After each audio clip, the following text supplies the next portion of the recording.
Hello, I'm Joanne Turner reporting for Total Telecom, and I'm here at the Huawei Global MBB Forum in Hong Kong, and I have with me Erik Moreno from Time. Erik, welcome. Perhaps you can start by giving us a bit of an overview to the Time brand. Thanks for having me. Yes, I joined Time about 2 months ago, and I joined because at the end of the day, Time Inc. is one of the iconic media brands and media companies. 93 years since its founding, and an industry that is undergoing massive pressure and massive change. So it is my privilege to be able to join that team in figuring out its future. Now, you gave a great talk yesterday at the conference, and I would say somewhat a little controversial and out there. Perhaps you can give us some highlights on that. Sure. So I think I wanted to make sure that I entertained the audience. I think that was one of the key elements. If I'm in media, we should at least be able to do that. But I really wanted to actually seriously walk people through and give them context around where media fits into the lives of consumers in the US. One of the biggest actual acknowledgments of carriers and equipment manufacturers is that they fundamentally have empowered the consumer.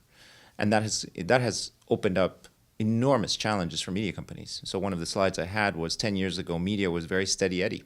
Magazines was a great business. You managed to get money before you ever sent anything out with subscriptions. And then as you aggregated audiences around brands, you sold advertising.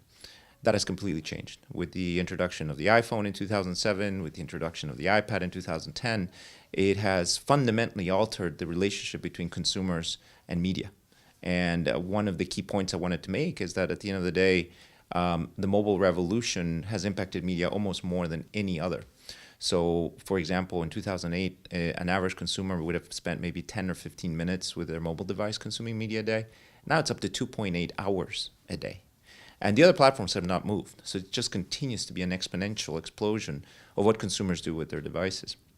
The other thing that I got a bit laugh, and I should probably give some context to before I get into too much trouble, was the argument that ultimately carriers and media companies are a bit in the same boat with a common frenemy, in this case, the platforms, Google, Facebook, Apple, Amazon. And I was provocative in that I called them in the business of being in world domination. But I think the interesting thing is I should probably give the context for that in that there's nothing evil about what they're trying to do, but for them it's a zero-sum game trying to get consumers attached to their ecosystem to the exclusion of others.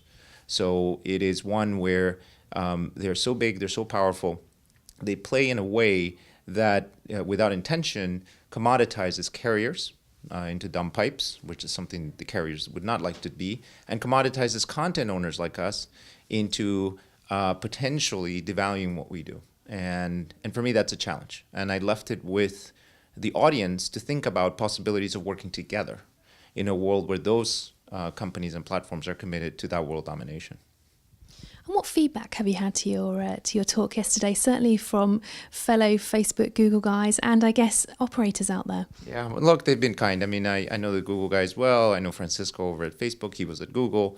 They've taken it in good fun. And at the same time, again, for me, it was an ability to have people think and converse. And that's what I think great media companies do. I think the way great reporters do is at the end of the day, they start a conversation. I was approached by carriers after the session asking me about potential opportunities to collaborate. But let me leave you with this. I mean, the future is so exciting.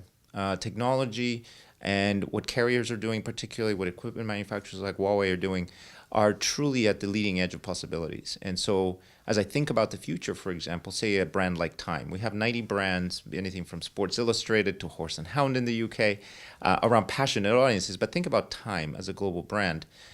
We may have some of the best journalists in the world. But now imagine that they can tell those stories around the augmented reality or virtual reality world. It's a wide open green space. And carriers, for example, are going to be investing in technology. We continue to have the people and the ability to tell stories better than anyone else.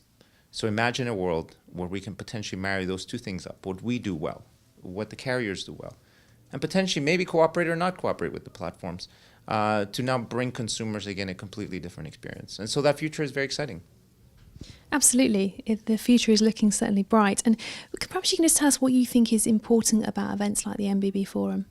Look, I think, and this is truly the best piece of feedback, has been that As I sat in the room yesterday, I heard a lot about carriers, what people are doing and individual carriers are doing in their home countries, and the pace of innovation as they talk about 5G and the rollout of those networks. But the bottom line is that I found these, and I got this feedback, was people like me. There was a Spanish fellow from Philips coming from the Netherlands. There was the guy from Visa. There was that application layer around what it is that this technology enables. And I think that was an interesting twist this year. So I'm very grateful to Huawei and to Rajiv Chand at Rudberg for inviting me. It allows us to do, and allows carriers to listen to what the application, to what they enable, and the possibilities around what the future holds. Erik, thanks for your time today. I appreciate it. Thanks.